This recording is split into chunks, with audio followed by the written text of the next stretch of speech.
Let me explain idolatry to you in this way. It is distorted worship. We are ceaseless outpourers, incurably so, one author rightly says. We pour ourselves out to a cause, to an experience, to a life stage, to a hobby, to a sports team, to a band, to a sexual pleasure, to a drink, to a grade point average, to a relationship, to a home, to a hobby. We pour ourselves out. We give ourselves away. We're passionate worshipers. We're always worshiping. Everyone is always worshiping. There is no exception. The differentiation is who or what or how we worship. We are made to worship God the Creator and enjoy and steward created things. Idolatry is an inversion. Romans 1:25 says it this way. They exchanged the truth for the lie, worshipped and served created things rather than the Creator God, who is forever praised. Amen.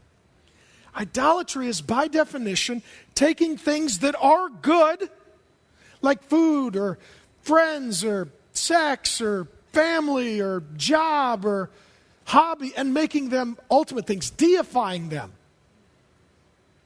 The result is we live for them, not for God. And furthermore, we find our identity in them.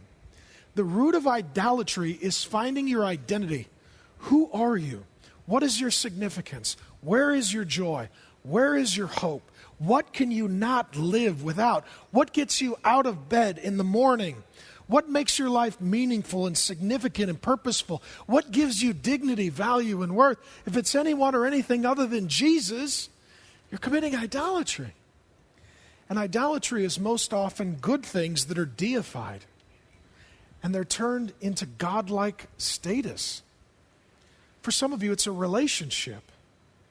For some of you, it's marriage, or it's a grade point average, or it's a job, or it's buying a home, or it's having children, or doing a certain kind of ministry. It could be very good things that become God things, and that's a bad thing.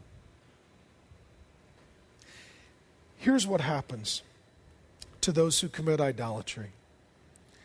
Their hope and their identity rests on something other than the Creator God. It's some created thing.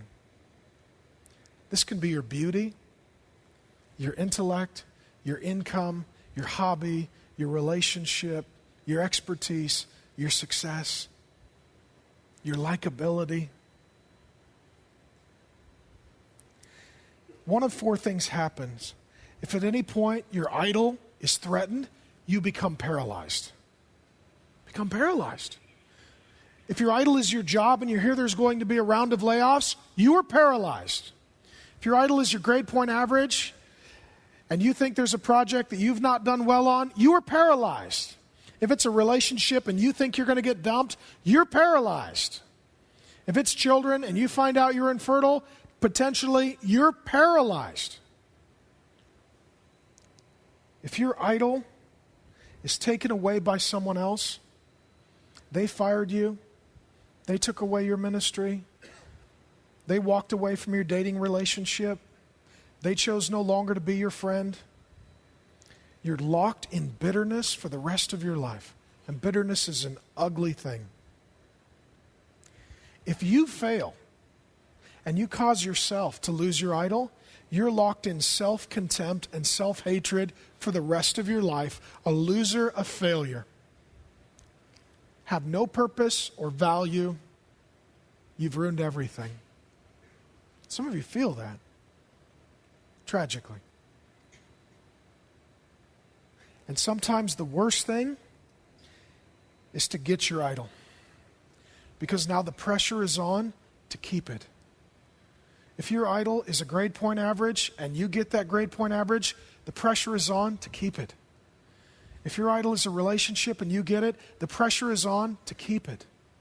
If your idol is marriage and you get married, the pressure is on to keep it. If your idol is children and you get children, the pressure is on to be the best parent, to raise the best kids. And if any one of them should go astray, your whole life is ruined. Everything you've done is in vain. Some of you are the children of those parents and you've lived under this pressure, and you'll agree with me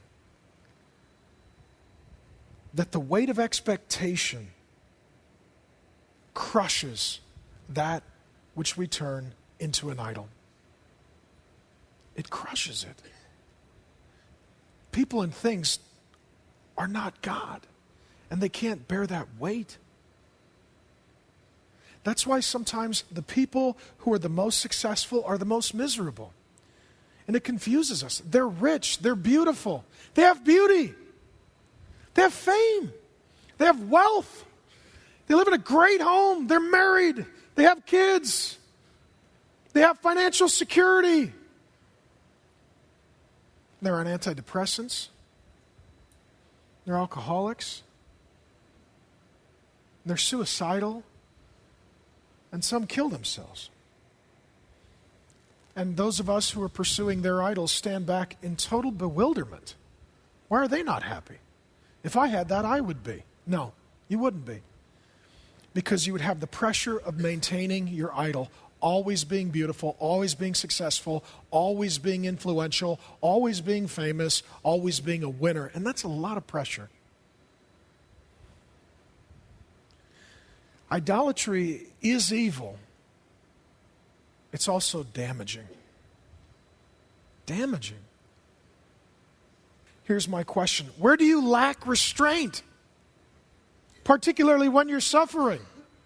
Is it food? Is it alcohol? Is it sex? Is it porn? Is it gambling? Is it anger? Is it depression? Is it gossip? Is it shopping? Where do you lack restraint? That's an indication of where the idol lies. The next word is passion. What evil desire dominates you? It's strong. Behind that is an idol. Drunkenness. People who drink too much don't have an alcohol problem. They have a worship problem.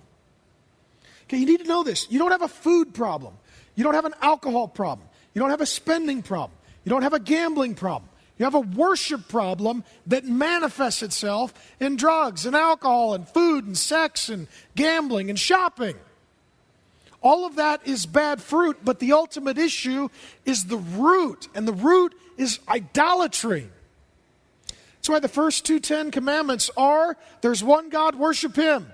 If you do, adultery, coveting, murder, stealing, those things won't happen. The other 8 commandments are the result of obeying the first 2.